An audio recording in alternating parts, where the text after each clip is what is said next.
Hoje, dia 13 de setembro de 2017, o programa Memória e História Oral da Fundação Aquíleo e Memória de Santos, em parceria com a Unimonte, entrevistando o senhor Beto Alves.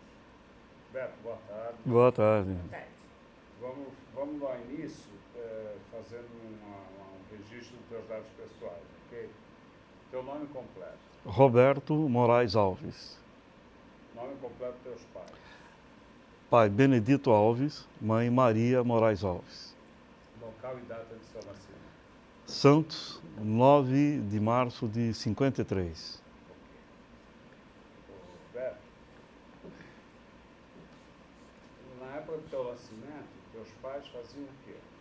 Bom, meu pai era ferroviário, trabalhava em São Paulo, na Barra Funda, e minha mãe era costureira, costurava em casa. Então, você nasceu aqui, mas...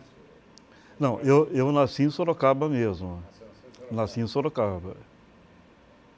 E aí, ficou lá em Sorocaba até que idade, né? Em Sorocaba eu fiquei até os 16 anos. Aí, com 16 anos, surgiu um convite para mim ir para São José dos Campos tocar em um conjunto. Você já tocava com 16 anos, já estava... Eu comecei a tocar com 9 anos de idade.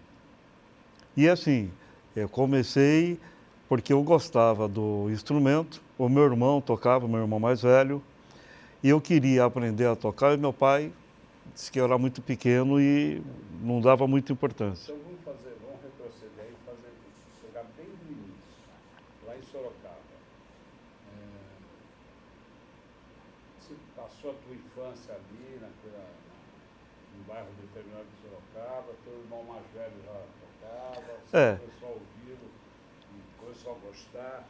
Quais foram as primeiras impressões desse período? Conta alguma coisa pra gente desse período. Da tua infância, da primeira infância. Olha, eu como todas as pessoas, né, antigamente, era aquela que o parto era em casa, tal, e tudo era muito ali na rua. Não tinha esse negócio de você sair, era da escola para casa, enfim.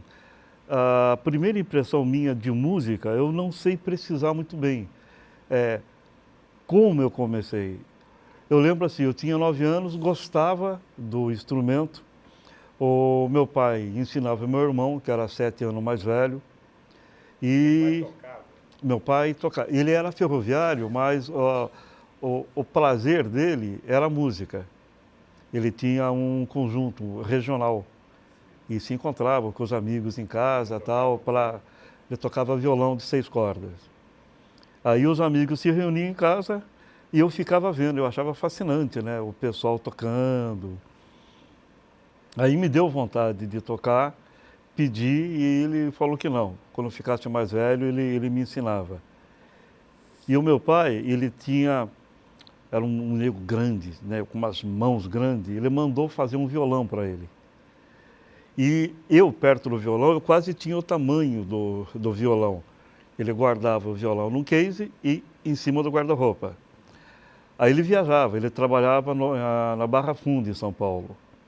Aí ele viajava, eu pegava uma escadinha, pegava o violão e ficava ali tocando. Eu via ele ensinando, o meu irmão, e ia reproduzindo.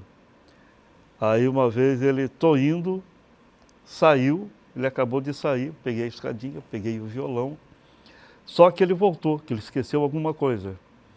Aí eu estava tocando, eu senti uma sombra enorme na porta, eu sabia que era ele. Aí eu falei assim, se eu olho, eu vou apanhar, se eu não olho, eu vou apanhar do mesmo jeito. Aí eu olhei, ele de braço cruzado, olhando para mim. Ele tinha um olhar, tipo assim, vai morrer? Pegar o violão dele, né? Aí, eu coloquei o violão na cama e o pai, não sabe o que é, pai, sabe o que é? Toque aí. Eu falei, não, pai, sabe o que? Toque aí. Aí eu peguei o violão, e o violão parecia aqueles violão mexicano. Como era muito grande, eu tinha que tocar ele meio de lado, né, inclinado. Aí eu peguei e comecei a fazer umas posições. Quando olhar, você já sabia, conhecia as posições? Aí eu ia indo, né, e ia pelo som. Aí ele apontou o dedo para mim e falou assim, olha, é o seguinte, moleque, quando eu voltar, eu falei, quando eu voltar eu estou morto. Ele falou, não, quando eu voltar eu vou te ensinar. Aí começou por aí. E ele ensinava assim, a harmonia, né? Olha, essa aqui é a harmonia, primeira, segunda, terceira. Eu não aprendi violão com método, né? Porque as pessoas entram, começam a fazer escala, estudar campo harmônico. Não, eu aprendi tocando e me desenvolvi sozinho. Então eu sou um autodidata. E isso comecei com 9 anos e só fui aprender mesmo música com 16. Porque eu entrei num conjunto musical que quando eu tinha 15 anos, o colégio reuniu lá uma moçadinha, começamos a tocar, eu falava que tocava, precisava de um contrabaixista. Eu falei, dá para tocar, né? Eu toco violão. Aí eu comecei a tocar contrabaixo nesse grupo. E concomitante com a escola, com os estudos normais. Isso. E eu conheci esse pessoal na escola. E você já estava fazendo o quê? O antigo ginásio? Eu estava fazendo ginásio ainda. Aí, bom, isso com 15. Com 16 anos, eu tinha um tio meu, o João Alves. Ele tocava num conjunto em São José dos Campos, chamado Biriba Boys, que na época eram os dois grandes conjuntos do Brasil, Brasília Modern Six e Biriba Boys. E ia equivaler hoje a um placa luminosa, tal. Então eles faziam todas as formaturas, todos os casamentos, todas as coisas importantes. O empresário desse grupo foi para Sorocaba pedindo, né, procurando um baixista. Ele me viu tocando, achou interessante, perguntou. Você tocava onde? No clube da cidade? Que quando eu comecei, eu tocava no ginásio, tal. Não, e tem um adendo. Com 16 anos... Isso, era conjuntinho que fazia rock, Beatles, tal. Mas, aí um pouquinho mais para trás ainda, que o meu pai se aposentou. Aposentou com 48 anos. E foi o pior dia da minha vida quando ele falou, estou aposentado, porque ele ia ficar em casa. E eu aprontava muito. Então eu falei assim, meu pai o dia todo aqui na minha casa tirou a liberdade. E ele começou a se dedicar à música, começou a estudar tal, e gostava muito de Villa-Lobos. E como ele já tinha começado a me ensinar, ele começou a me ensinar música. Ele começou a ensinar Villa-Lobos. Então, com 16 anos, eu tocava os choros de Villa-Lobo todo, tal. E em casa, eu ouvia chorinho, meu pai me ensinava música clássica, e 2 irmãos do meu pai, que é um desses, esse João Alves, que estava lá em São José dos Campos, na casa deles era jazz e MPB. Então, em casa, eu ouvia uma coisa, eu ia para a casa dele, ouvia outra. Um bom aprendizado. Ótimo.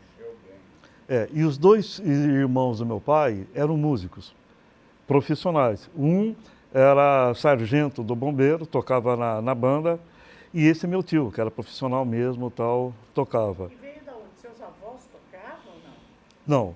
Não, nem por parte de mãe e nem por parte de pai. Porque os 3 irmãos músicos... Mas a família, né, o meu pai era em 5 irmãos.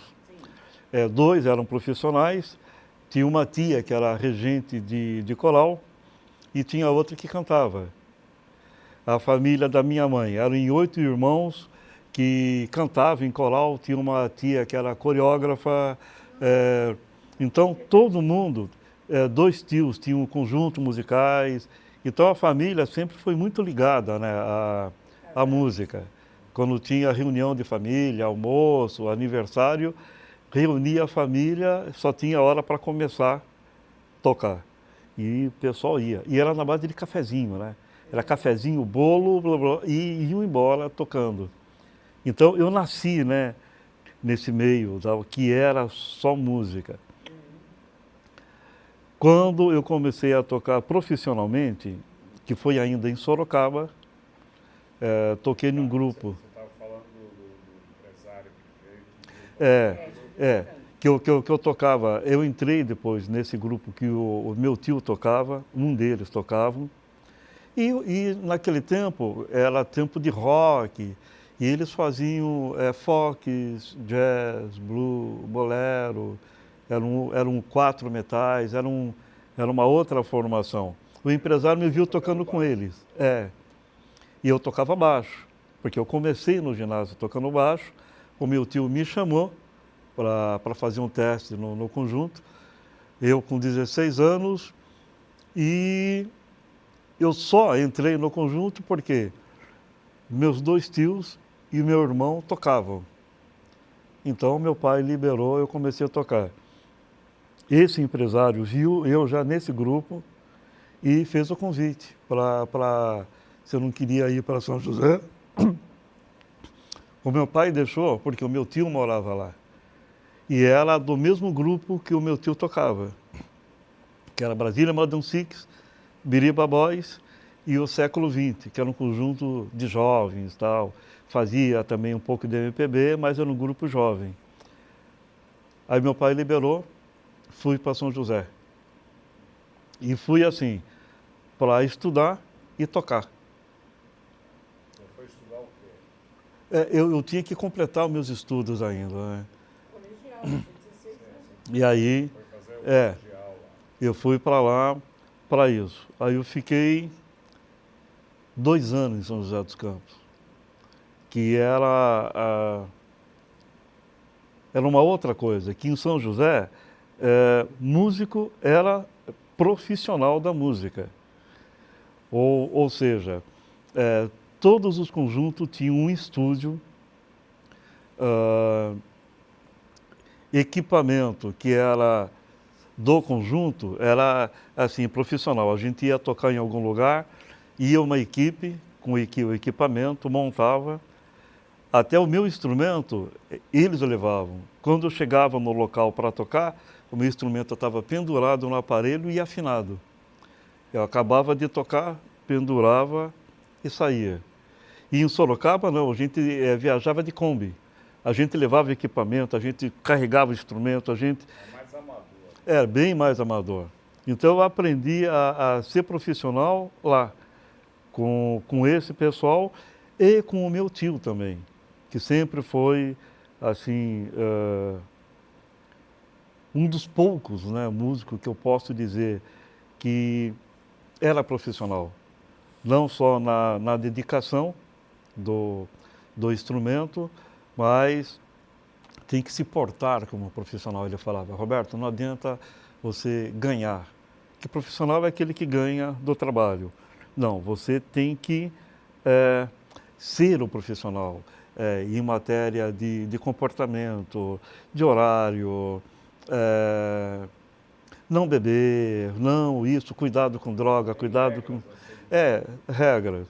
Então, enquanto eu estava lá, eu fiquei 2 anos em São José dos Campos. Conheci muita gente, porque era eixo Rio-São Paulo. E São José era um celeiro musical. Tinha muitos músicos famosos que eram de São José ou da região. Então, eles sempre estavam por ali, né? O J. Moraes, que agora estava com o Gonzaguinha, agora está com o Simone, é um arranjador que era de lá, era o irmão do nosso tecladista, sei lá, Nenê, que era o baterista da Elis na época. E esse pessoal todo sempre passava por lá e ia para o nosso estúdio. Então você vai conhecendo, né? E você decide, não, eu quero ser realmente músico. Não quero fazer mais nada a não ser tocar, porque, assim, financeiramente na época compensava, que o único problema é que você viajava muito. Você estava em São Paulo, tinha que ir para Minas, de Minas você tinha que ir para o Rio, do Rio. Mas era a vida que eu gostava, né? Eu tocava, conhecia lugares, conhecia pessoa, conhecia artista. Vocês faziam shows de baile? Era um conjunto de baile, tá? E não só de baile, mas eventos em geral. Foi lá que eu toquei na época num programa que tinha na TV Tupi, chamado Mambembe, que era do Fausto Canova. Então os conjuntos, cantores iam se apresentar, se eles gostavam, eles chamavam novamente para se apresentar. Nós ficamos 1 ano tocando lá. Também aí você começa a conhecer um monte de artistas que depois ficaram conhecidos, começou por ali mesmo, né? Maria Marta, Edinardo, Fagner. Edinardo cearense. Isso, Amelinha, todo mundo fazia o programa e ele ia gostando, as pessoas iam retornando, aí depois de um tempo, depois de 1 ano, ele gravava um vinil, uma faixa com cada um para poder fazer a divulgação. Daí eu fiquei 2 anos em São José dos Campos. Você terminou os estudos também lá? Voltou lá? Não. Terminou não. Porque aí começava a viajar muito e o estudo também foi para o brejo, né? Depois de 2 anos, eu tive que voltar. Eu voltei para Sorocaba Era assim, que meu pai, aposentado, comprou um bar e pastelaria. A minha mãe sempre costurou e eles resolveram montar uma confecção. Meu pai vendeu o bar e pastelaria, comprou maquinário, tecido para a confecção. Aí eles saíram para jantar, quando voltaram, tinha dado um curto e queimou a casa, eles perderam tudo que tinha, ficaram com a roupa do corpo. Aí eu voltei para Sorocaba, né, mais para assim, né, dar uma força, vamos lá, se é para começar, vamos começar junto.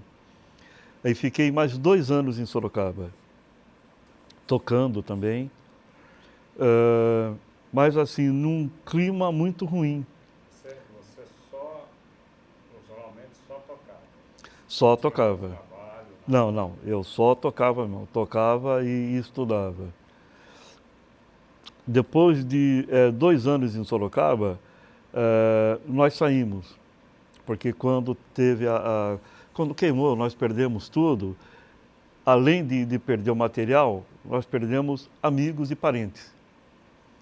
E a gente conhecia todo mundo, os parentes, quando ficavam doentes, ia convalescer em casa, era meu pai que comprava remédio, fazia tudo para a família toda. Quando queimou a nossa casa, os primeiros que sumiram foram os parentes. Amigos, aí ficamos lá até conseguir começar a reconstruir a casa toda, mas assim num clima muito ruim. E tinha uma tia que morava aqui. E falou, pô, por que vocês não vão lá para Santos e tal? Porque em Santos tem oportunidade. Aí veio eu, minha mãe, meu pai ficou lá até acabar a casa e veio para cá. Você lembra o ano exatamente? Eu vim para cá em dezembro de 74. Aí fiquei aqui, que eu sou formado pelo Senai, de mecânica. Aí, Isso você foi fazer? isso em Sorocaba. Fez em Sorocaba? Fiz em Sorocaba. Aí quando acabei o Senai, que eu fui para São José dos Campos, que coincidiu. Eu acabei, teve o convite, eu fui para lá e nunca exerci. Você fazia em paralelo com a escola? Escola técnica. Você fazia a escola técnica? Isso, porque eu adorava carro, então queria ser mecânico, porque era um prazer que eu tinha, fora a música. Quando eu vim para Santos, eu tinha que trabalhar. Aí, eu tinha o diploma do Senai, aí comecei a rodar Cubatão, rodei Santos, São Vicente, em todo lugar, deixei currículo para ver se conseguia, porque eu precisava de um emprego, porque eu queria alugar um imóvel. A gente estava morando na casa da tia. E casa da tia sempre é casa da tia, né? Juntou, sempre começa a dar um probleminha aqui e ali. E... Só me diz uma coisa, você já conhecia a cidade de Santos? Não, eu vinha muito para Mongaguá nas férias, que tinha um tio que tinha uma casa em Mongaguá. E uma vez eu passei por Santos, que vieram para conhecer, mas Quando assim... você veio com a família, dessa vez, para ficar na casa da tia, qual foi a tua impressão da cidade?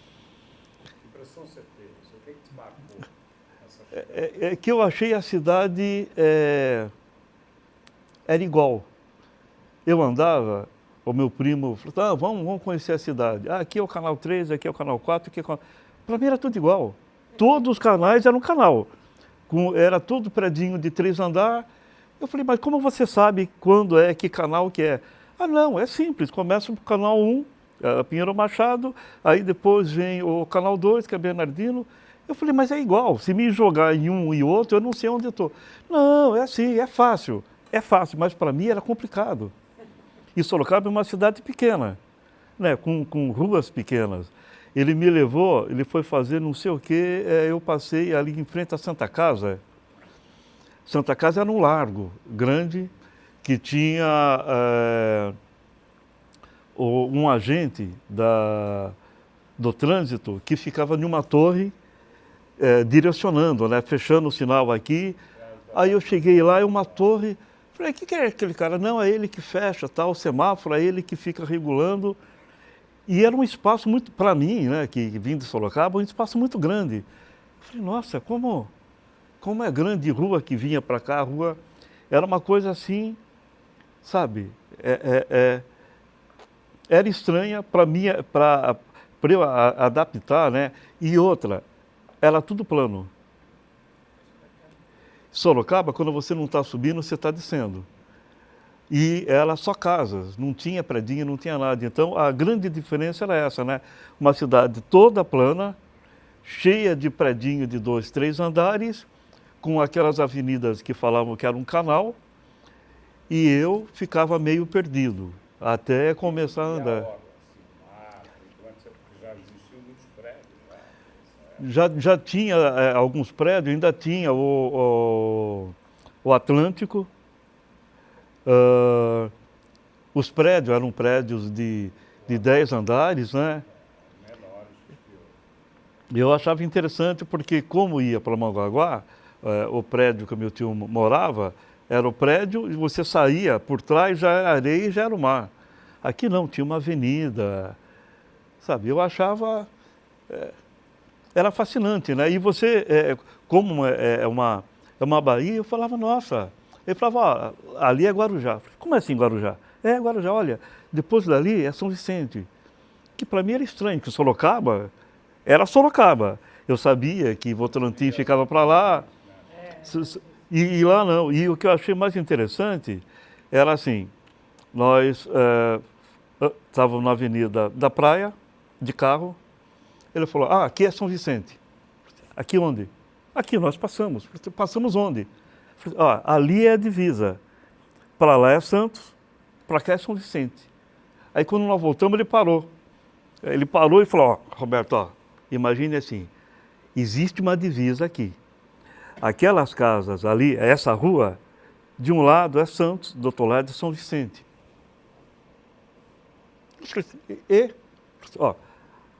Esses prédios para lá é 220. Os para lá é 110, que é São Vicente. Quer dizer, era uma coisa assim meio esquisita, né? Quando se falava em morro, não, tem as casas do morro. Morro? Aí me levou e falou assim, então, olha, aqui é o morro, você sobe, atravessa para o outro lado, que é a zona noroeste, tal.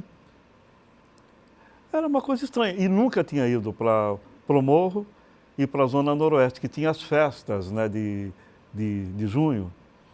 Falei assim, vamos na festa no morro. Falei, festa no morro? Não vou. Vai subir o morro? Falei assim, vou. Não vou, porque, morro, Não. E Zona Noroeste. Eu falei assim, Zona Noroeste? Eu achava estranho, né? Zona Oeste, Zona Noroeste. Por que Zona Noroeste? Não, porque fica no lado noroeste da cidade. Tal. E eram termos que em Sorocaba não tinha. Que Sorocaba era centro, além linha, que era onde eu morava, que era o bairro depois da linha, e o além ponte, que era o bairro depois da ponte. Então não tinha Zona Sul, Zona Norte, então era estranho, né? Aí fui me adaptando, tu vai se adaptando, começa a conhecer e tal, pô, nossa, interessante. E eu consegui andar. Que Sorocaba, por você estar subindo ou descendo, se você andava 5 quilômetros, você subia e descia um morro. Aqui não, aqui você só andava. Então eu falei, nossa, Roberto, vamos pegar um ônibus. Ah, um ônibus, vamos a pé, pô, é reto. Não, mas é longe. Não, é longe, pô, mas não tem subida. Não ter subida para mim era demais, era fantástico. Passeio. E aí, então, você foi procurar emprego? Então, fui procurar emprego e estava difícil encontrar emprego, mesmo com os currículos. Você estava morando onde? Em que bairro? Eu estava morando ali na Barão de Paranapiacaba, Vila Matias. Aí comecei a procurar, eu queria, né, mecânica, alguma coisa assim parecida, e estava difícil. O que eu fiz? Comecei a entregar currículo em todos os lugares. E fiz amizade com a vizinha, que também estava procurando emprego. Ela falou que tinha emprego no Correio. Eu falei, vamos lá, deixa o currículo. Deixei o currículo no Correio, em todo lugar. Quem me chamou primeiro foi o Correio. Eu falei, vamos lá. E eu entreguei o currículo, mas não sabia nem para que era. Era emprego e eu queria emprego. Quando me chamaram, falaram assim, olha, é o seguinte, era para carteiro. Eu falei, salário. Aí falaram, o salário na época era um salário bom, daria até para me alugar um imóvel e tal.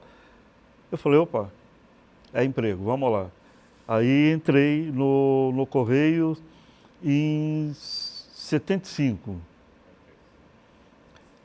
Aí como carteiro, eu fiquei até meados de 76, que na época o carteiro trabalhava de manhã. Ele entregava a correspondência até umas 10, 11 horas e para casa. E em vez de ir para casa, eu ficava ajudando o pessoal a manipular a carta, outro serviço e tal. Aí surgiu a oportunidade, me convidaram para ser monitor postal. Aí eu entrei como monitor postal, e como monitor postal também, era sempre assim, eu fazia o meu e procurava saber o dos outros, né? Por que eu vou mandar para cá, para que setor eu vou mandar, o que faz no setor. E quando não tinha nada para fazer, eu ia para lá para aprender o serviço dele. Fiquei mais um ano, me chamaram para ser chefe de seção.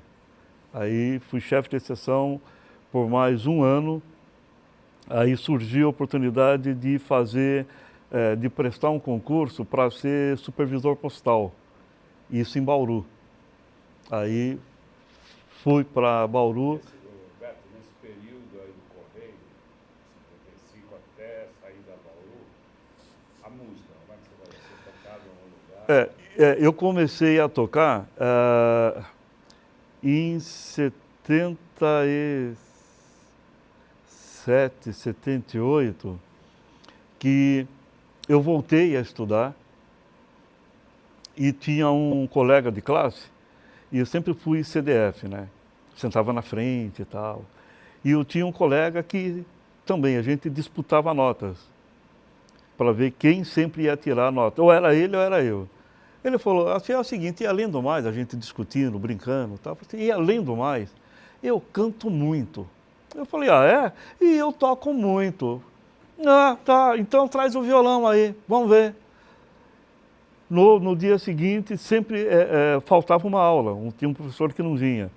Eu levei o violão, aí saímos, fomos para a lanchonete, aí comecei a tocar, ele começou a cantar e cantava bem. O Vino, ele tinha um conjunto chamado Mustache, aí tinha terminado o conjunto. E ele estava querendo montar de novo. Falou assim, pô, eu gostei de você tocando. Falei assim, pô, eu gostei de você cantando. Falei assim, eu estou montando um conjunto de novo, você não quer participar?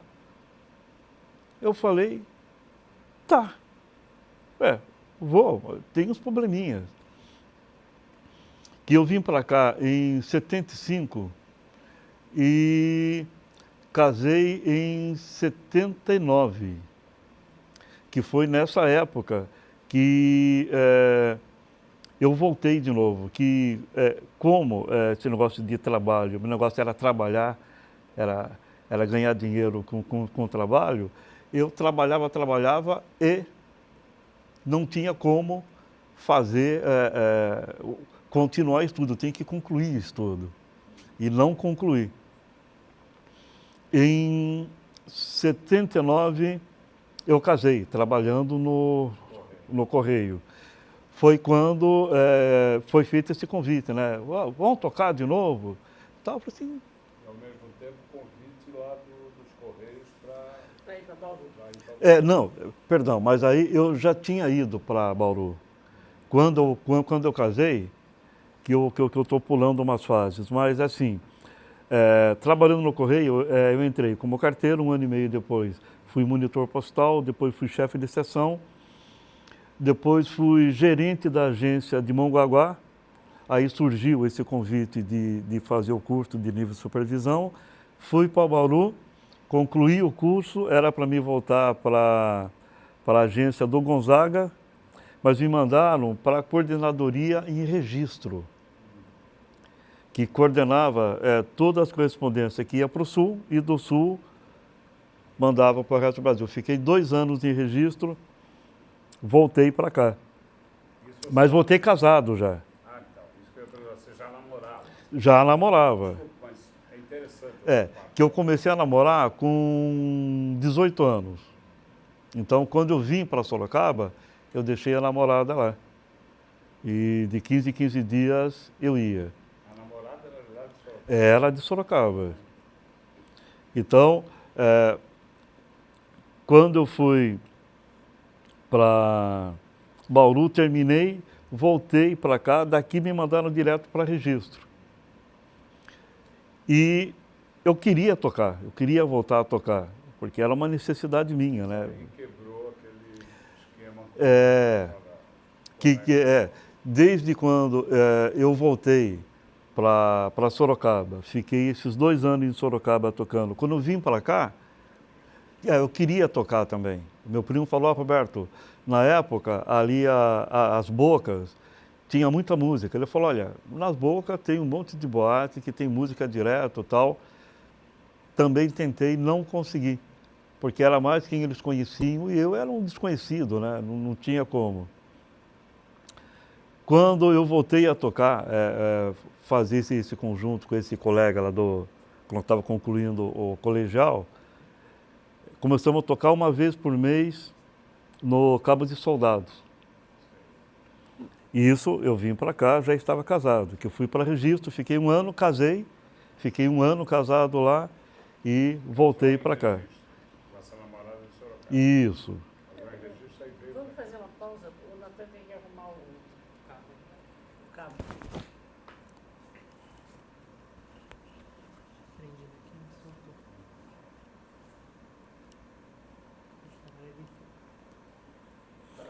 Aproveita e toma água.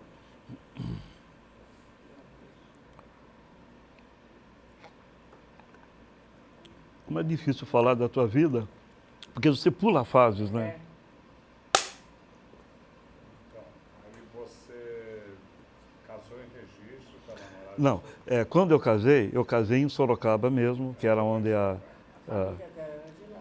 era de lá, e levei ela para registro. Aí o Correio me deu casa, aqueles negócios todos, eu fui para lá. Fiquei mais 1 ano lá e voltei para Santos. E voltei querendo fazer alguma coisa, continuar. Que em registro, quando eu cheguei em registro, 3 meses depois, eu encontrei uma amiga minha que trabalhava na Tribuna aqui. A Tribuna montou uma sucursal em registro, ela foi para lá. Ela dava cobertura ali no Vale do Ribeira. uns tempos depois ela veio para mim e disse, Roberto, tem um pessoal que faz teatro e eles estão querendo fazer um teatro com músicas do Caymmi. Mas o professor que quer fazer isso não tem experiência de teatro, não tem experiência de música, tal. E experiência de teatro eu tinha. Quando eu vim para cá, eu fiz teatro também. E fiz teatro com ela. Aí ela falou, Roberto, Fez teatro onde? tinha um grupo na faculdade, essa faculdade aqui que fica ali perto da Candel Pestana, Uni Santos? Não é no Santos, que é Odonto, Unimes. E o diretor de teatro estudava lá. Ele arranjou uma sala e o grupo, éramos em 23 pessoas, nós fazíamos teatro lá.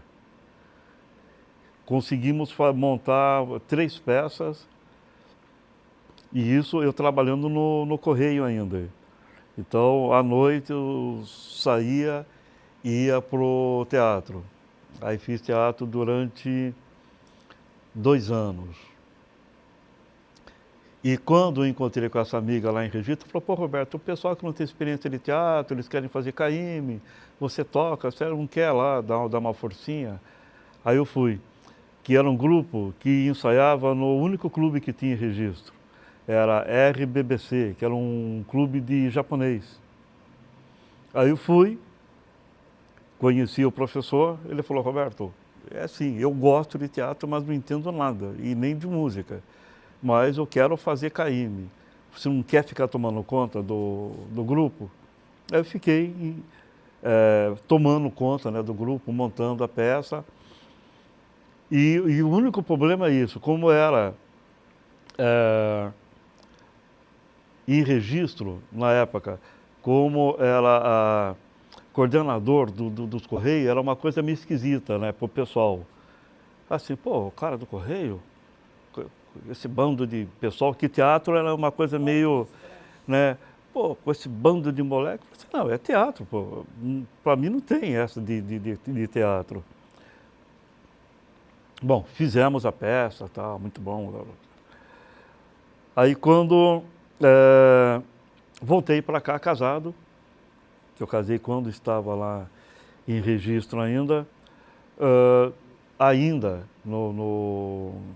no Correio, aí me puxaram para ser supervisor internacional.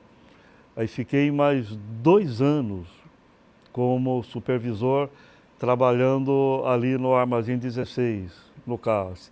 A gente recebia, e o problema é esse, você não tinha horário. Encostava o navio, você tinha que estar presente para abrir o porão. Então subia eu com a equipe e o pessoal da Federal, tal, que eu queria tocar.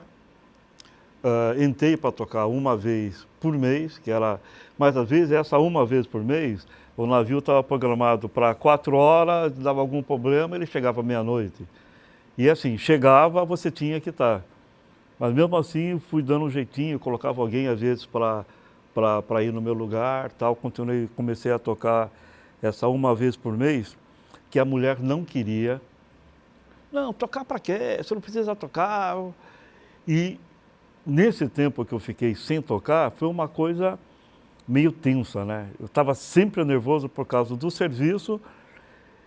Quando a primeira vez que eu toquei, no dia seguinte, a minha mulher falou, nossa, você está tão diferente, está mais tranquilo. Eu falei, pumbas, eu toquei, fui tocar. Aí ela percebeu que música e tranquilidade era uma coisa que eu precisava. Aí ela não se importou, né? Não, tudo bem, pode ir e tal. Comecei a tocar uma vez por mês.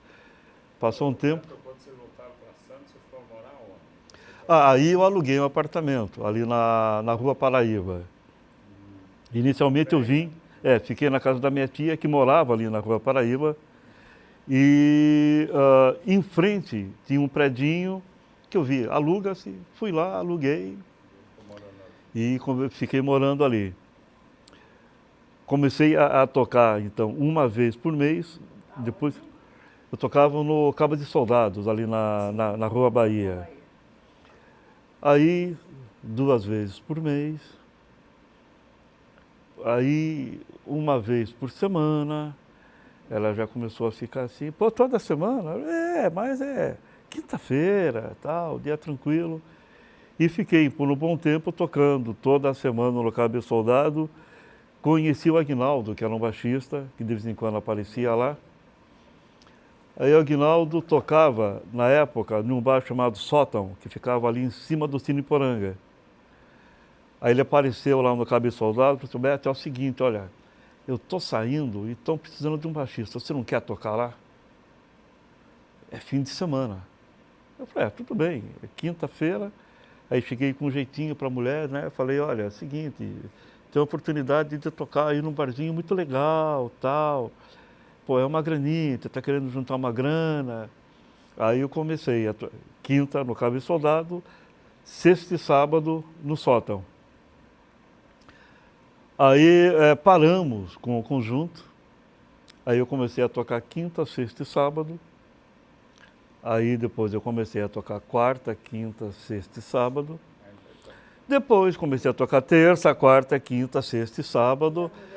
A mulher já, não, era uma briga, porque agora você chega no serviço, tua mamãe vai tocar. Eu falei, Ana, você está querendo juntar um dinheiro, então, sabe, e fiquei um bom tempo tocando, fiquei 4 anos tocando nesse bar, assim, de terça a sábado. Era do Ricardo e do Rogério, né? Isso, o Ricardo e do Rogério, que eles cantavam também. Foi lá que eu conheci o Celso Lago, que tinha uma cantora, eram duas irmãs, a Rose e a Lucimar. Elas cantavam. Aí a Lucimar saiu e precisava de um cantor, e eu tinha conhecido junto com a Rose o Celso. Falei assim, olha, tem um cantor aí, o cara é muito bom, tá? Ele trabalhava na drogaria Iporanga. Conversamos com ele e tal, aí ele começou. Era o Celso e a Rosimar, no Sótão. E tinha uns horários que hoje em dia é inviável, né? A gente começava a tocar às 9 horas e terminava às 3 horas da madrugada. Tocava às 6 horas e acompanhava 4 cantores. O Rogério, o Ricardo, o Celso e a Rose. Hoje em dia a gente faz 2 entradas. Mas hoje em dia eu fico pensando como aguentava, né? A ter esse trabalho todo. Foram 4 anos de Sótão. Quando eles venderam o Sótão, o Meno abriu um bar, e não sei quem conhecia o Meno. O Meno estava querendo música, MPB, aí vieram falar comigo. Eu falei com o Celso, se ele não estava afim de ir. Ele estava tocando, ele arranjou para tocar em um bar em São Vicente. Aí eu comecei a tocar com a Viviane, que era o White and Red no Canal 5. A Viviane, ela fazia com pianista. Aí nessa de separar, eu fazia alguns trabalhos com o Celso, mas lá era fixo, né? E eu precisava de um serviço fixo. Comecei a fazer com a Viviane saiu, eu chamei o Celso, ficamos mais 4 anos fazendo no White and Red. Do White and Red tocamos em alguns bares, Brazilian House na Ana Costa, tocamos no Toa Toa em São Vicente, tocamos no Espelho d'Água, que era um bar logo no comecinho da subida da Ilha Porchá, do lado direito. Era um bar que você entrava, descia, ele ficava embaixo, e de lá você via a praia e tal. Muito legal. Ficamos, acho que 1 ano e pouco tocando lá. Sempre assim, eu, Celso, e sempre tinha algum músico, né? Tinha um baixista, depois ficamos a dupla só mesmo, e sempre tocando nos bares que o Meno abria. A gente fazia o bar da praia, que na época, o bar da praia era o bar que você podia tocar o que você gostava e não tinha problema, né? E foi assim, Nesse meio, a esposa já tinha desistido. já tinha acostumado, porque não adiantava, porque assim, quando eu não tocava, era uma angústia, né? Eu ficar em casa e Ela acompanhava você? raramente. Ela ia assim, quando tinha algum show, tal, mais no bar mesmo, poucas vezes ela ia. Você tem filhos? Eu tenho duas meninas, né? Agora, a mais velha está com 34 e a mais nova com 29. E a mais velha me deu um neto, que está com 7 anos agora. Ela sem ligação com a música? A mais velha, sim. A mais velha nasceu cantando. Então eu costumo falar que a Mariana, que é a mais velha, é minha filha e a Natália é filha da minha mulher. Porque a Mariana, tudo que eu gosto, ela gosta. Ela lê os meus livros, ela gosta de música erudita, gosta de jazz, só gosta de músicas boas. De vez em quando eu trabalho com ela, ela arranja algum serviço, canta muito bem, mas nunca quis levar assim, né, música mesmo. Profissionalmente. Não, ela sempre gostou, sempre quis cantar. Eu falo o seguinte, música é coisa séria. Se você quer cantar, você tem que se dedicar, você vai ter que montar um repertório, sabe? E assim, esqueça sábados e domingos, porque sábado e domingo você está trabalhando. Principalmente, sabe? Então, uma das dificuldades, né? Eu quase não viajava com a família, porque sábados e domingos era tocar. Tinha férias, mas eu tocava. Poderia até falar, não, vou colocar alguém aí e vou, mas pela responsabilidade, quando você faz um trabalho com alguém, esse cantor te conhece e você conhece o cantor. Não precisa nada, né? Um olha para o outro e já sabe o que vai fazer. Ela assim com o Celso, é assim com a Rafaela. Não tem esse negócio, você conhece a música? Não, ela está cantando, lembra? Já emenda e eu já saio fazendo, e é uma coisa difícil, né? É uma química que é difícil você encontrar cantor e músico trabalhando. Eu tinha essa química com o Celso e tenho essa química com a Rafaela também. E quando você não toca, às vezes acontece, né? De arranjar um serviço, e às vezes é um serviço que não dá para recusar. Aí, Rafaela, eu não vou poder nesse dia. E colocar um outro músico é difícil, que tem músicas que eu sei. É difícil você chamar um músico, você vai ter que tirar. Em uma semana, em 2 semanas, ninguém tira. Então, ela tem que cantar as músicas que ele conhece. E tem alguns músicos que tocam naquele tom. Para mudar de tom, ele tem que transcrever, escrito. E a facilidade que eu tenho é essa, né? Eu ouvi a música, ouvi 1, 2, 3 vezes, gravei, mesmo sem tocar. Quando vão tocar, eu entro e toco a música. Mas como você consegue guardar tantas músicas, tocar a música? Aí eu falo, olha, eles lá resolveram me dar um HD, sabe, imenso, música que eu toquei há 30 anos atrás. Vamos tocar? A música vem, simplesmente vem e eu toco. Não é estudo, como eu falei. Eu sou um autodidata. Eu toco música porque eu ouço e consigo... É uma coisa estranha. Eu vejo as posições. Tocou, eu sei que posição que é, eu sei mais ou menos o campo harmônico, é uma coisa muito natural. Eu tocando. Diga uma coisa, paralelamente à sua vida musical, você chegou a trabalhar com mecânica?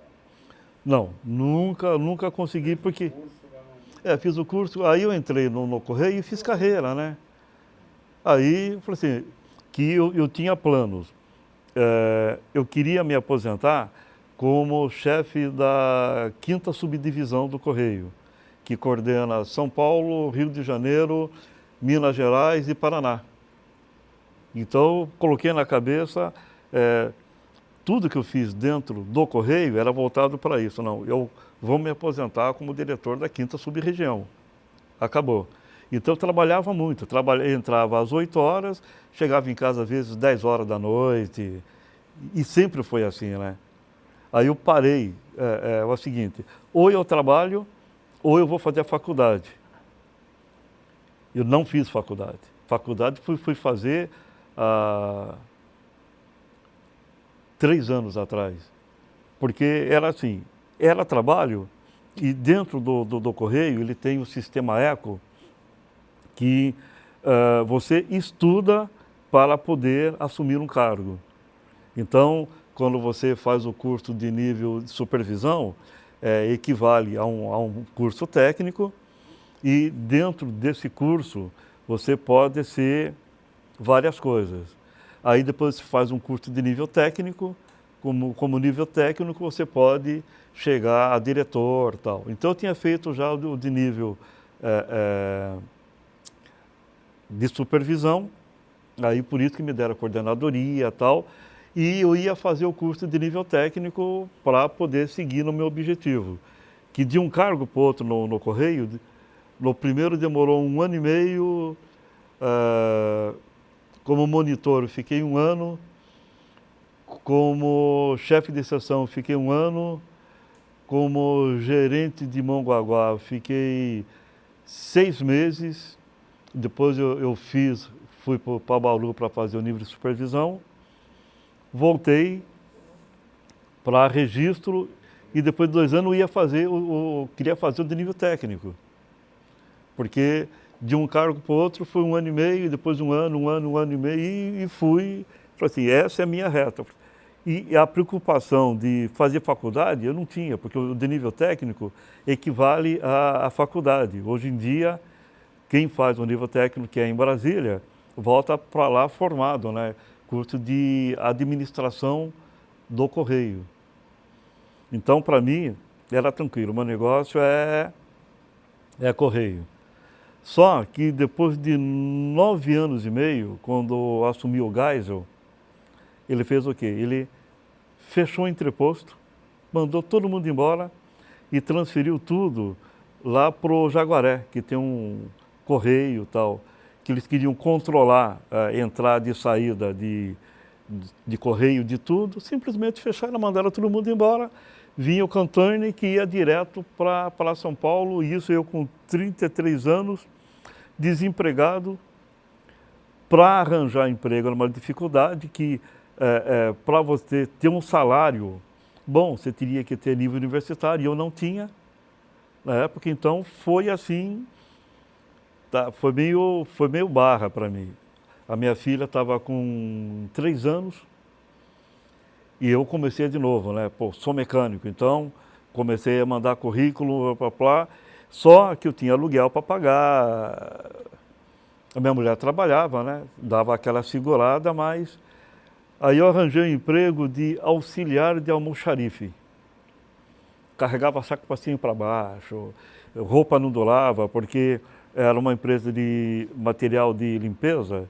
Eu fazia, né, misturava lá cloro com água para fazer água sanitária, caía na roupa, perdia a roupa. Então, eu falei assim, mas é o seguinte, eu tenho que ganhar dinheiro porque eu tenho uma família. Fiquei trabalhando, acho que uns 6 meses. Também fazendo concurso, fiz para a Secretaria da Saúde do Estado. Me chamaram como motorista. Entrei, fiquei 7 anos trabalhando. Mas eu falei o seguinte, se eu conseguir uma vez, eu vou conseguir de novo. Entrei, eu me viro. Aí entrei e assim, a frota era controlada por Santos. mas era São Vicente, Guarujá, bom, era de Peruíbe até São Sebastião, que era tudo responsabilidade daqui. E era uma coisa meio confusa, porque você ia para tudo quanto é lugar, você encontrava todo mundo. Todos os motoristas, eu ia para São Paulo e encontrava motorista, eu ia para Mongaguá e encontrava motorista. Eu falei, é o seguinte, se vocês viam para cá, não precisaria. Eu venho e trago. Aí eu comecei a ver que todo mundo mandava carro para tudo quanto é lugar sem necessidade. Eu falei assim, bom, deixa eu aproveitar o que eu aprendi no Correio. Aí fiz um cronograma, organograma, tal, para saber quantos carros tinham, quem ia para onde, fazia o quê, lá. Aprontei tudo isso, joguei na mão da minha chefe. Falei assim, ó, a matéria era Gilca. Falei assim, Gilca, é o seguinte, olha, eu venho do Correio e no Correio eu era da área operacional. Então eu tinha que saber tudo o que acontecia. Eu estou vendo o que está acontecendo assim, assado, aí mostrei para ela, organograma e tal. Olha, estão fazendo serviço desnecessário, há muita gasolina, muita hora extra, muito não sei o que mais, blá, blá, blá. Isso pode ser enxugado. Um carro pode fazer o que 10 estão fazendo hoje em dia. Aí mostrei tudo para ela, ela falou, ai, que legal, vou levar na minha reunião. Aí ela levou na reunião.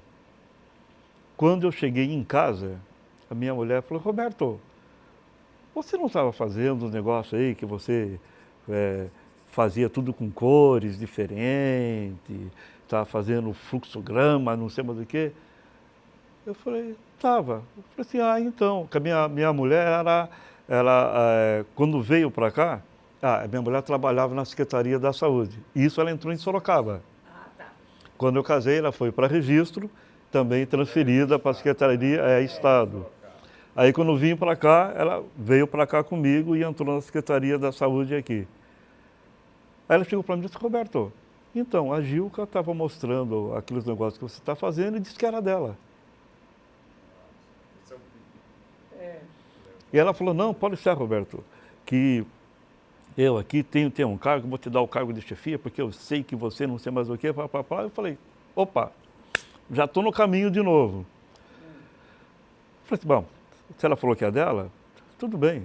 Eu conseguindo o que eu quero, mostrei do que eu era capaz, tudo bem. Aí passou um tempo, ela colocou o meu colega no cargo.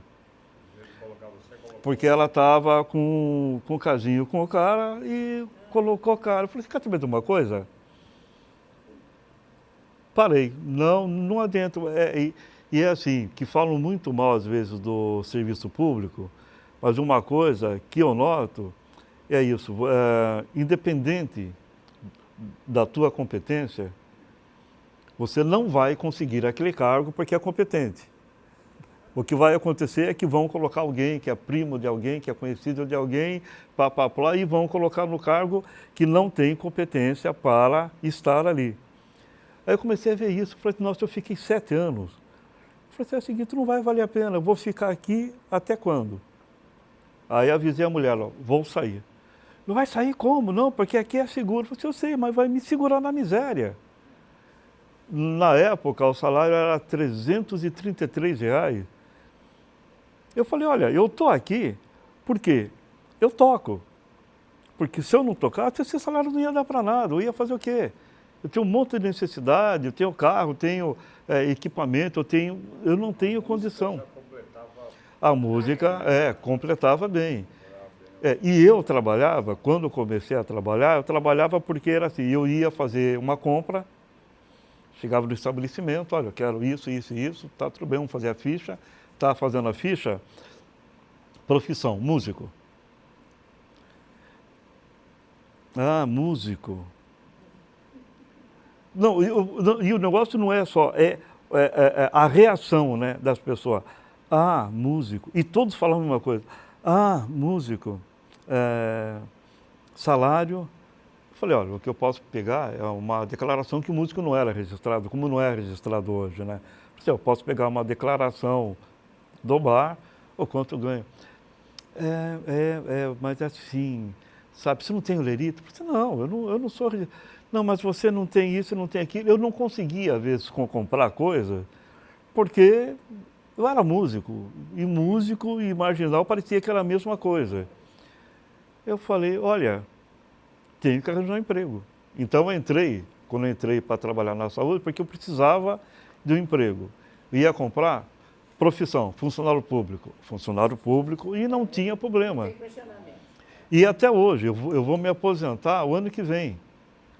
Eu continuo sendo funcionário público porque música, se o cara fala que é músico, então você tem que ser músico, você tem que ser como autônomo, você tem, e mesmo assim, determinadas coisas, seria funcionário público. Então, assim... Você é funcionário do Estado ou do município? Não, agora eu sou do município. Eu era do Estado, saí do Estado, fiquei 4 anos só tocando e para mim estava maravilhoso. Sempre ganhei bem tocando, tal, mas tinha esse problema. Tudo que você ia fazer, ia comprar um carro, profissão, músico. É porque não tem registro. Não tem registro, não tem nada. E fora isso, até hoje, músico, ele está trabalhando num barzinho, tal, fecha o barzinho, está desempregado. Como ele vai? Então, eu sempre dei sorte, primeiro, de trabalhar com ótimos cantores. E trabalhando com bons cantores, você não fica desempregado, você está sempre tocando. Sempre aberto. Então, com o Celso era assim, com a Rafaela é assim, no mínimo a gente toca 3 vezes por semana. E dinheiro eu sempre ganhei com música. Porque se você pegar o salário que eu ganho na prefeitura, então quando me perguntam eu disfarço e não falo. Porque é um salário que não dá para me pagar um aluguel. Dependendo onde eu for morar, não tem como. E com música eu sempre ganhei bem. Então continuo músico, continuo trabalhando para ter uma profissão, né? Para não ser um músico vagabundo, como diz. Né? A música que não te dá essa prerrogativa, né? Dá prazer. De cidadania, de você poder, além de te dar prazer, te dá o teu sustento hoje, mais do que mas eu acho assim, arte, o trabalho. Arte em geral, e não é só música, um pintor, um escritor, o bailarino, artista plástico. E, então, ele ganha o que ele vende. Se não vende, não ganha. Então, o desamparo dos artistas no Brasil é uma coisa absurda. Eu tenho amigos meus que são músicos, um está no Japão, outro está na Espanha, outro está na Itália, outro está na França. Eles vêm para cá, no final do ano, para visitar a família. Pô, não vai voltar, professor Roberto? Lá eu vivo de música, e vivo bem de música. Não tenho condição, né? E é reconhecido. Então, músico não é vagabundo, e é um problema que muitos falam, não, aqui em Santos. Não, é aqui no Brasil. Em qualquer lugar o músico vai ter dificuldade. Tem um músico muito famoso, aqui de Santos, tal. É um mestre no violão de 7 cordas, já gravou com todos os grandes artistas. Está doente e está passando por dificuldade. E o músico no nível dele não era para passar necessidade nenhuma, porque ele vive da música. Vive de gravação, grava com todo mundo, toca com todo mundo, mas o músico ficou doente,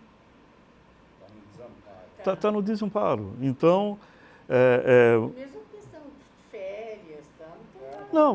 não tem. De janeiro a janeiro. É que mesmo eu, assim, tirar férias, não. Então, quando a minha férias é no carnaval. Então, eu não toco o carnaval, que é a minha férias. Pego uma semana, aí viajo, enfim, é a minha férias. O resto, eu estou trabalhando. Você arrumou um esquema de não tocar no carnaval, porque ele ia trabalhar também. Porque que nem compensa, que antigamente compensava muito um músico tocar no carnaval. Eu sempre toquei sozinho no carnaval, mesmo quando eu estava em Sorocaba, quando eu estava em São José dos Campos, a gente fazia carnaval. Hoje em dia você ganharia, seria R$ 9.000, R$ 10.000 fazendo carnaval. Além de ser cansativo. Só que você toca as 5 noites e 2 matinês. Puxado, né? Quando você acaba, a mão, você não consegue pegar nada, mas financeiramente compensava. Hoje em dia já não compensa mais. O pessoal está pagando acho que 2.500, 2.000 para você tocar o carnaval. Então, é melhor eu sair, descansar, que é o tempo que eu tenho. Então, você está morando aonde hoje? Mora ainda lá pela Campé? Não, hoje eu moro ali no Gonzaga, na Rua Lagoa. Já moro lá há 14 anos. Porque eu sempre morei, né, por ali. Vim na Barão de Paranapiacaba, depois morei na Paraíba, na Ministro Xavier de Toledo, aí fui ali, voltei. Na mesma região. Eu morava num prédio, quando eu me divorciei, estou morando na mesma rua, 2 prédios na frente. Porque, pô, Roberto, divorciou? Não, eu divorciei, mas tenho 2 filhas, tenho um neto. Mora com uma das filhas? Mora Não. As filhas ainda moram, né? Moravam comigo e parece que não tem vontade de sair. Mora com a mãe. Eu falo, Ana, dá um jeito, expulsa de casa, faz alguma coisa, mas... Pomba, comida, roupa lavada, vão querer sair de casa? Para elas tá bom pra caramba. E não adianta. E é uma coisa bem do Brasil, né? Normalmente, o cara se separou, volta com a mãe. Se meus pais estivessem vivos, eu estava com a minha mãe. Mas com certeza, voltar para a mamãe, comidinha na hora, tudo bonitinho, tal. Mas aí já não tem, aí vamos lá, vamos se virar. Roberto, e o teu encontro com a Rafaela, como é que foi? Bom, eu trabalhava com o Celso, trabalhei 24 anos com o Celso. E ninguém me chamava para nada. Às vezes eu estava parado, tinha sábado que eu não tocava, ou sexta-feira que eu não tocava, e ninguém me chamava. Aí eu encontrava, falei assim, olha, é o seguinte, quando tiver algum serviço, me liga, tal, me chama. Mas você é a música do Celso. Aí eu descobri que ninguém me chamava porque eu era a música do Celso. Pô, toca com o Celso? Não, eu não. E uns falavam, não, se toca com o Celso, vai querer tocar comigo? Eu falei assim, olha, primeiro, eu sou músico. A minha profissão é tocar. E eu toco com quem me chama. E eu toco com quem eu gosto. Com quem eu não gosto, eu não toco. E a maioria dos cantores que eu conheci são cantores legais, sabe, que cantam, que têm bom gosto. Então eu falei, quando vocês precisar, me chama. Ponto. Aí eu avisei isso para todo mundo, aí começaram a me chamar. Mas eu tenho um problema de lealdade. Bom, você trabalha 24 anos com um cara que não se preocupa. Quando ele arranja um serviço, ele sabe que, Beto, tem um serviço para nós, você vai. Aí eu comecei a trabalhar com outros cantores, mas o Celso sempre, assim, 2 dias antes, Beto, tem um serviço para nós. E eu já tinha marcado há 1 semana, 2 semanas antes, com um outro cantor. Eu falei assim, Celso, mas é aí. E assim, quando eu tinha marcado um outro compromisso, e o Celso me ligava avisando que tinha serviço, vou arranjar um outro músico. Aí pegava a minha agenda, começava no A e terminava no Z. E era sempre igual. Eu ligava, falei assim, oi, tudo bom? Tudo, tal. Olha, é o seguinte, tem um trampo pro sábado, você está livre? Tô sim, quer fazer? Pô, legal, vamos lá. Com quem? Falei, com o Celso. Com o Celso? Não, com o Celso, todo mundo fugia de tocar com o Celso. Porque o Celso era o cantor que falava que cantava a quarta do lado B. que ele tinha um repertório, faz de conta, ele fazia Djavan, mas tem aquela música maravilhosa do Djavan que nunca ninguém tinha ouvido ou não se tocava.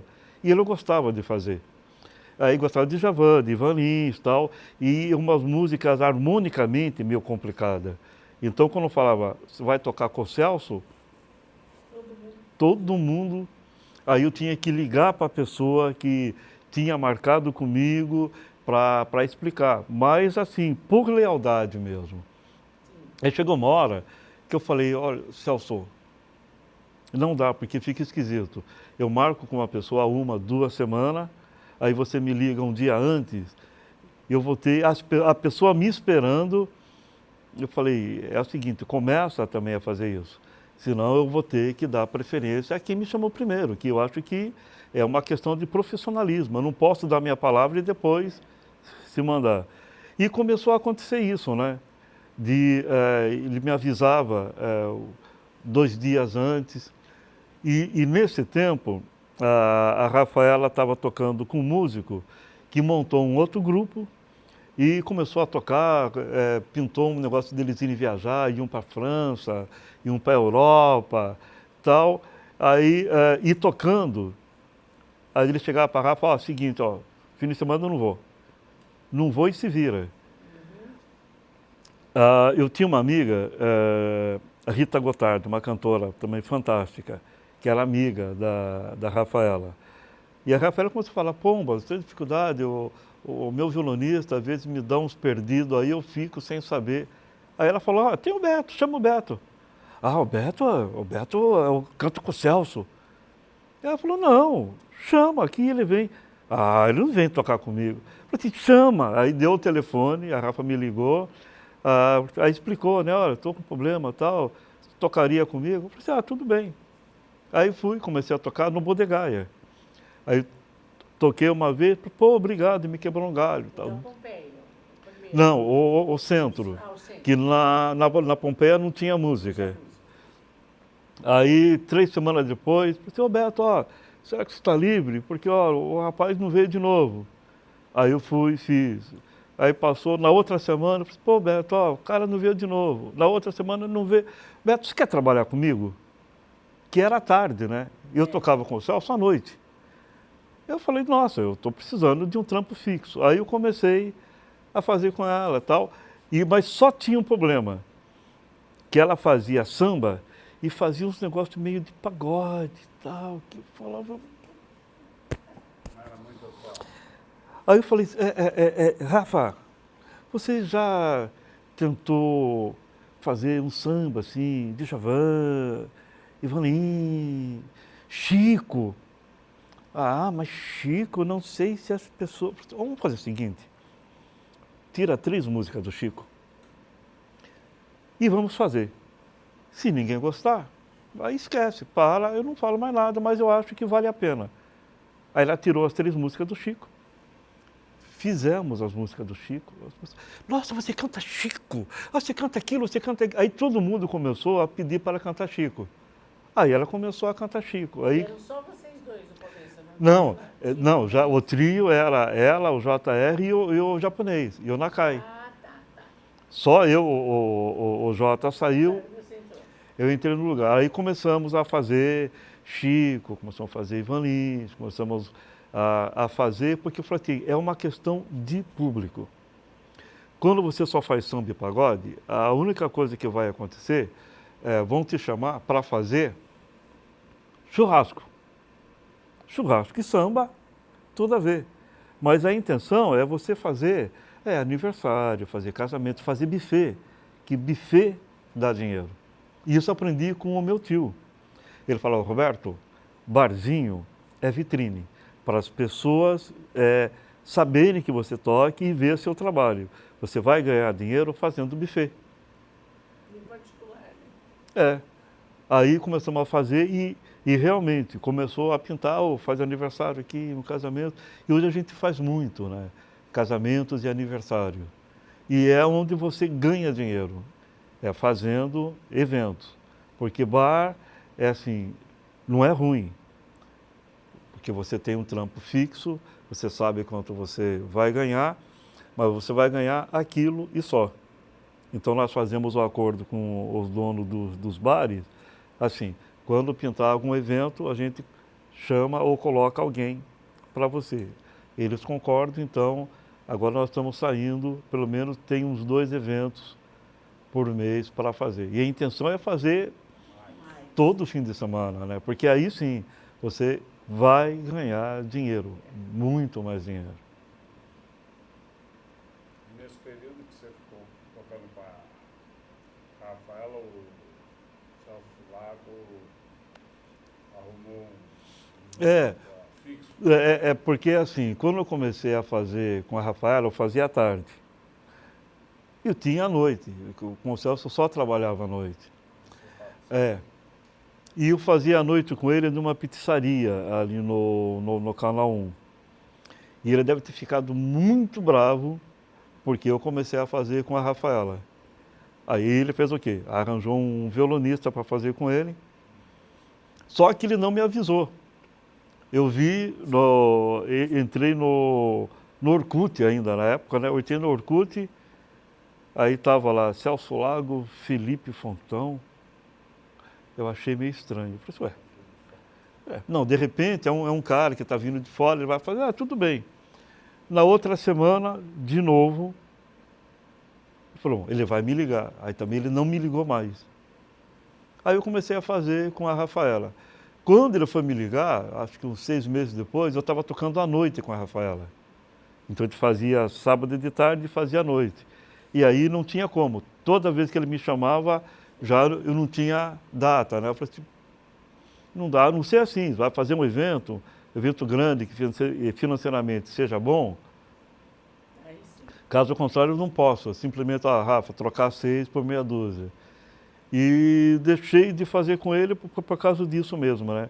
Porque os compromissos que eu tinha com a Rafa eram bem maiores, né? Era toda semana. Então. Já, né? E a Rafa é uma pessoa fantástica, né? É uma pessoa ótima. Eu comecei, nunca ganhei tanto dinheiro como com a Rafa agora. Vocês estão juntos há quanto tempo? 6 anos. Nossa, bastante. E é aquele negócio, você se dá bem, né? É uma pessoa que é fácil conviver, é uma pessoa que não manda recado.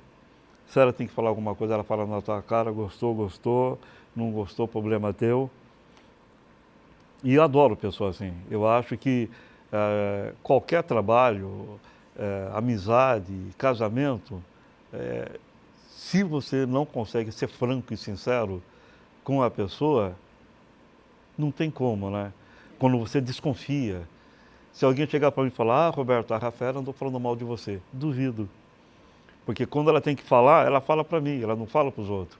E quando ela fala para os outros, porque ela já falou para mim. Fim. E eu a mesma coisa, quando tenho que falar, falo para ela, olha, isso e isso, gostei, não gostei, a gente conversa e acabou. Não tem como, né? Não tem como não dar certo. Além da afinidade musical, a afinidade pessoal, né? E assim, eu só sei tocar, eu só sei trabalhar com pessoas que têm energias boas. Já pintou alguns trabalhos com os cantores que ia ganhar dinheiro, mas não daria certo. Não. Eu toquei durante 6 meses num grupo de pagode. Eles vinham, eu tocava no Bar do 3. E tinha uma salinha VIP, né? Que era para, acho que 40, 50 pessoas, e tinha o salão, que era 1.200 pessoas. E no salão tocava um pessoal que fazia pagode. Depois que eles acabavam o pagode, eles iam lá para a salinha, que eles gostavam de MPB, e quase toda semana me convidavam. Pô, Roberto, quer tocar com a gente? Eu falei, toco. Quanto você cobra? Na época, acho que eu ganhava, acho que R$80 no Bar do 3, eu pedia 400. 400. Não, mas 400 é muito, professor. Por menos de 400 eu não faço. E eu sabia que eles não iam pagar, não tinham dinheiro para pagar. Toda vez que eles vinham, era 400, era 400. Aí um dia eles chegaram, pô, Roberto, não quer fazer com a gente?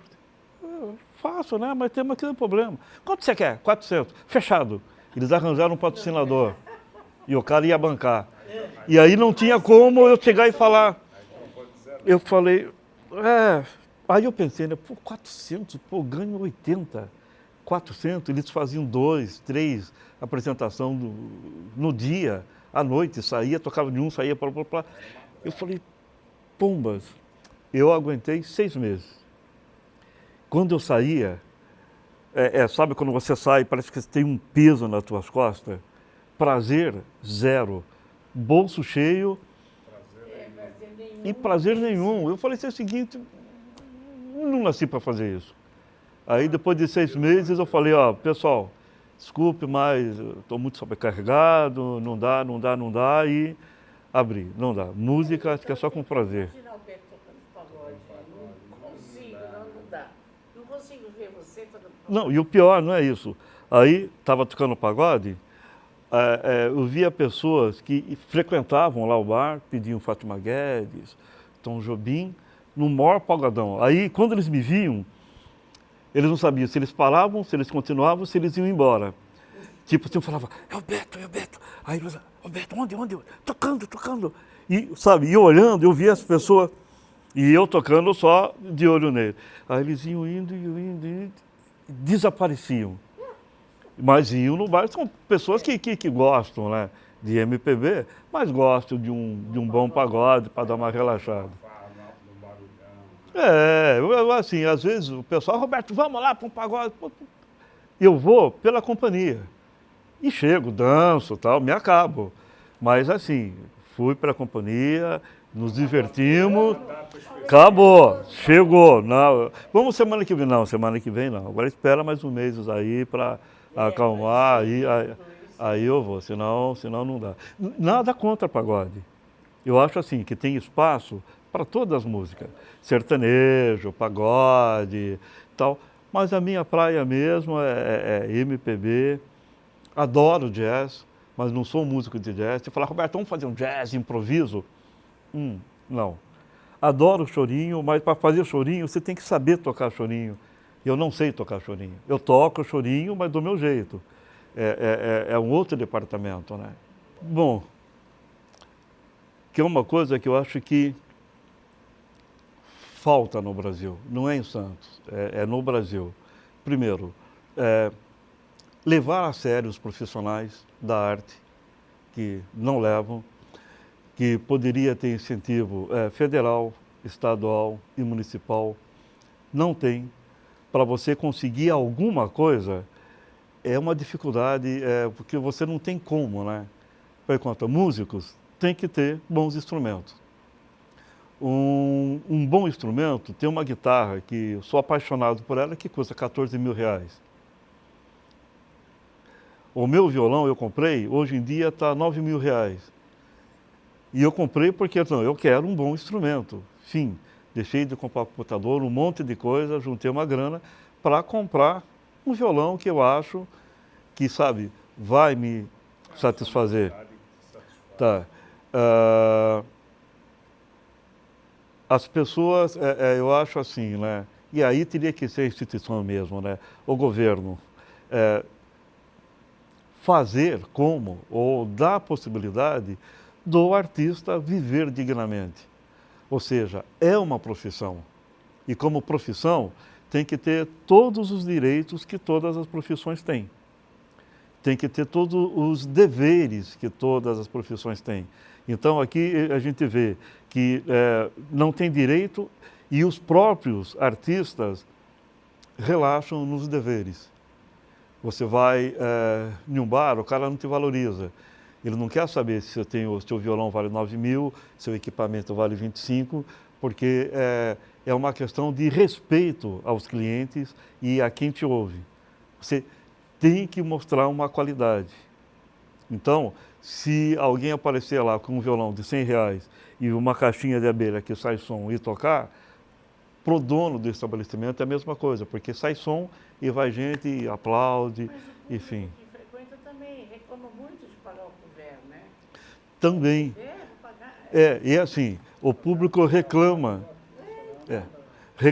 de pagar o couvert e a maioria dos donos de casa, salvo raras exceções,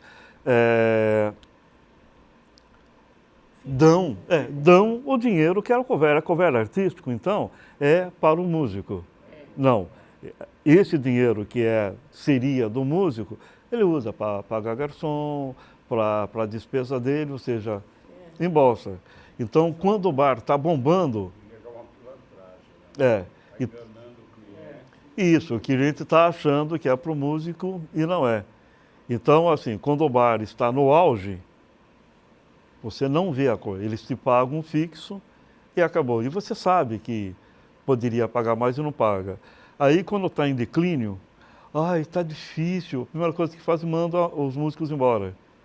Porque não pode, mas o músico é funcionário, teria que ser funcionário registrado.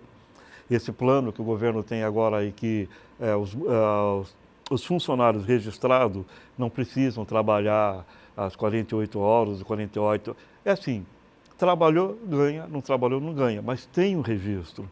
Então, eu acho que os artistas, de forma geral, teria que ter isso, né? Esse amparo do governo, ser encarado como um profissional que é registrado, que tem possibilidade de ganho para poder viver.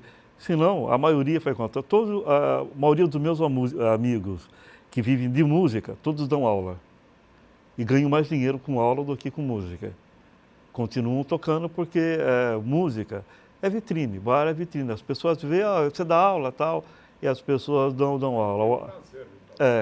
Os artistas plásticos também dão aula, então todos os artistas, de um modo geral, dão aula para poder sobreviver, porque da arte mesmo dele, ele não consegue. E aí eu acho que deveria ter a ajuda governamental. Então, em nome da Fundação Arquivo e Memória de Santos e da Unimonte, agradecemos ao senhor Alberto Alves pelo seu depoimento. Obrigado. Eu que agradeço pela oportunidade de estar aqui com vocês.